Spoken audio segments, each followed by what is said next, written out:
Hi everybody, welcome to Push Your Luck video. My name is Eric and today we're looking at Ars Alchimia or Alchemia. This is a 2014 release. Alright, it is recently reprinted and distributed in the States by Tasty Minstrel Games. Alright, and it is by designer Kuro. This is a 2 to 4 player game. Takes about 60 minutes or so to play the game. Alright, and in it, players are it's action selection. So players have certain number of workers and they are going around different parts of the board to collect stuff. Alright, the interesting part about it is that they employ a mechanism where if there's a number of workers already there, you need to put more workers there. So if you want to activate the same, you can activate the same location again, just need to put more workers there. And also there is also a bonus action where the more workers you put, you can get a die roll which give you additional bonus resources. The ultimate objective is to score points, which you can do by getting resources and then using these resources to make tools. Alright, and then the tools will give you points. Alright, so at the end of the game, whoever has the most points will win the game. So let's take a look at the game components, how to play the game, and my thoughts about the game. Now I just want to take a moment here to thank my sponsors. Alright, Fun Again Games. Push Your Luck video is an affiliate of Fun Again Games. So if you go to funagaingames.com and when you check out after you buy any games there, if you put my code PULV, that's Papa Umbrella Lima Virgo. Alright, in the affiliate code section, a little bit of kickback comes back to me as well. So thank you very much if you do that. And also, I'd like to thank Tasty Minstrel Games for sponsorship.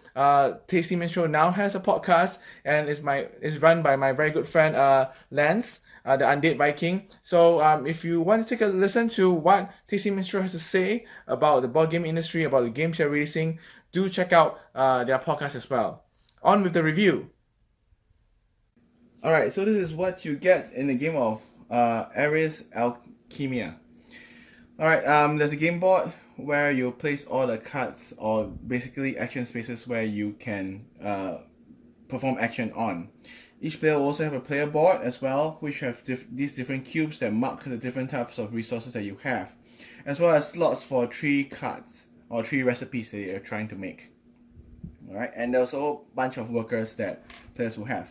Now, so the setup is a little bit fiddly because you need to shuffle stuff, place them on the board and the right spaces, but it's not too bad. All right.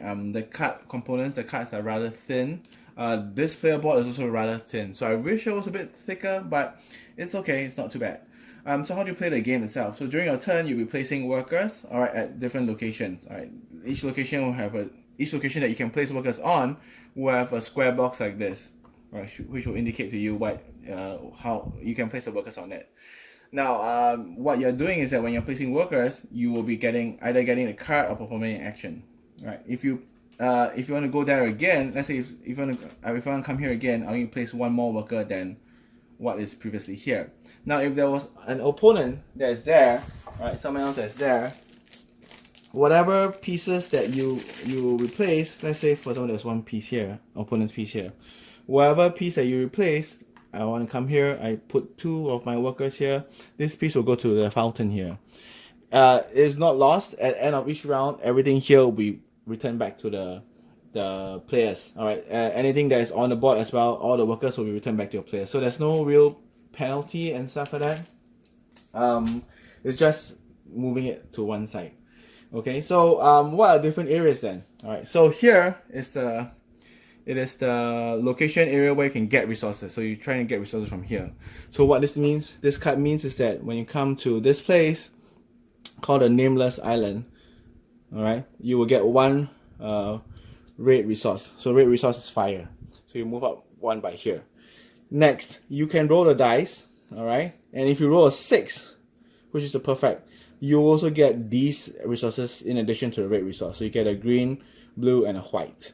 Now, the number of, if you add more workers than what is the minimum requirement, alright, then you add 1 to your die roll as well. So for example, let's say there was 1 yellow worker here. Now my turn now, I want to go there.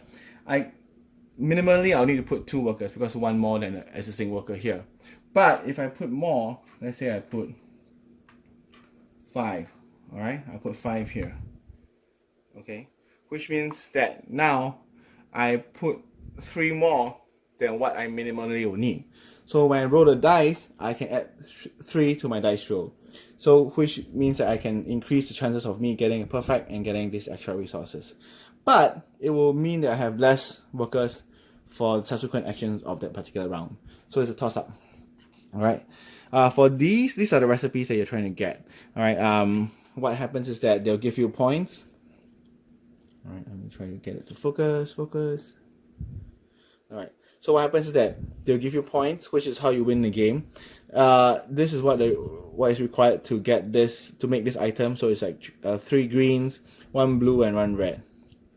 It also shows you a symbol. This is a food symbol. What happens is that at the end of the game, for every of the same symbol you get, you usually get a number of points here.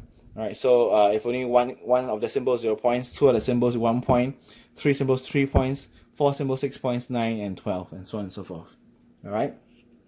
The interesting thing about this is that you can claim any of the greens, right, any of the C's right at the beginning.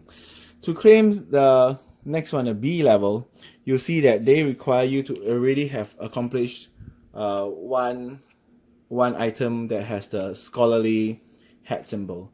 Then if you want to claim the A grade items, you need to have 2.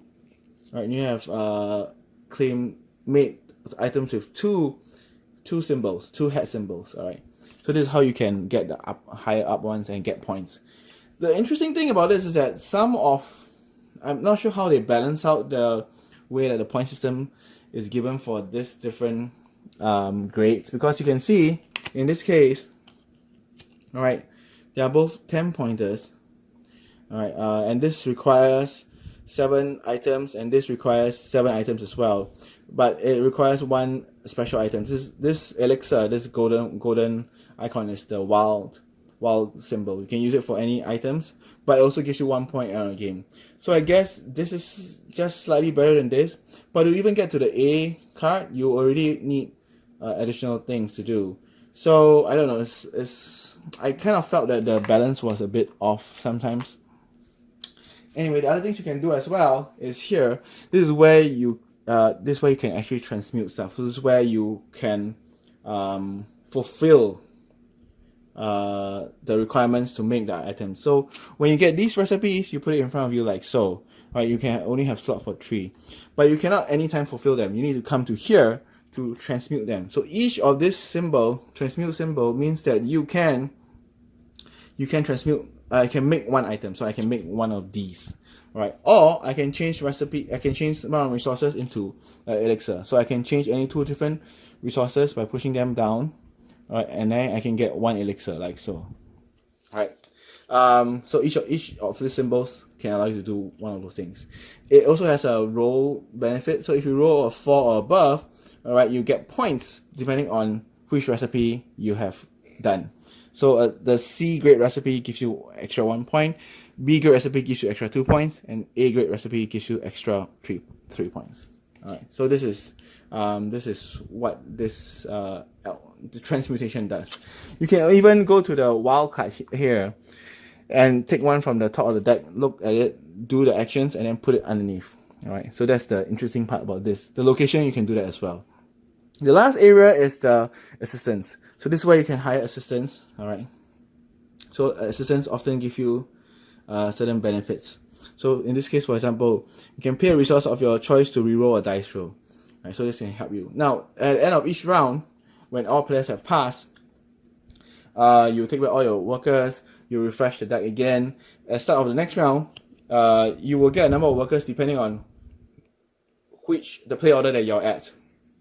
Then, if you want to keep any of your assistants, you need to move one of your workers that you currently have and just put it in a town center. So it's like you have already assigned one of your pawns to occupy this assistant or to hire this assistant. All right, and yeah, and each of these assistants at the end of the game is also giving you 1 point. All right, so that's it. After 3 rounds, all right, let me just give a quick check. After 4 rounds, all right, there's also no round counter, which is kind of strange. because you could put a round counter somewhere on the board. But after 4 rounds, whoever has the most points will win the game. So let's go to my thoughts about the game. Ars Alchimia. I think it's okay. It didn't really wow me. So it didn't make me want to go back and play the game again and again and again. It was a one time or a few times playthrough, and I'm kind of done with it.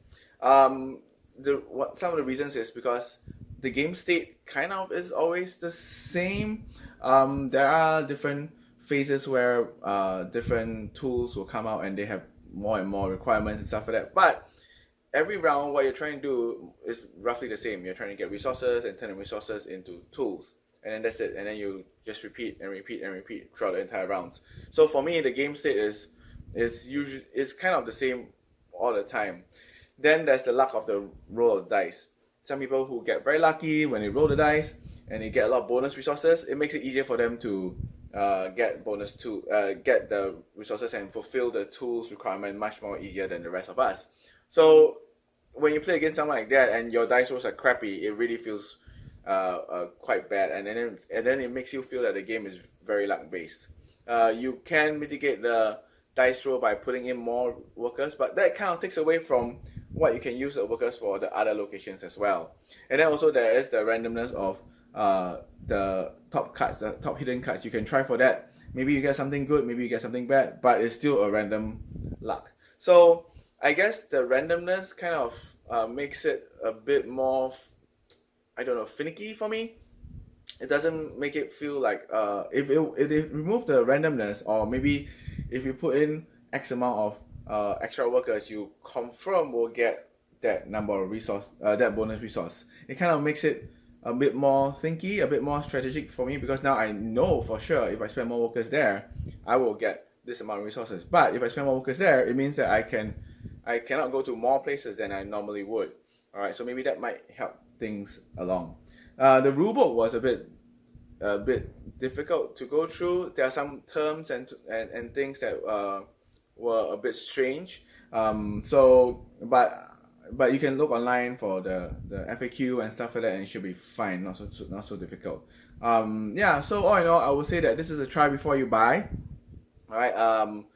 If it's something that appeals to you, do check it out. I'd like to thank Tasty Minstrel Games for this review copy, and thank you so much for watching. Also, please subscribe to this channel. Alright, when you subscribe, it helps to help me as well, because the channel will get more visibility. And also you can leave your comments and also like this video as well. I will definitely respond to your comments and your feedback. So thank you once again for watching. Bye!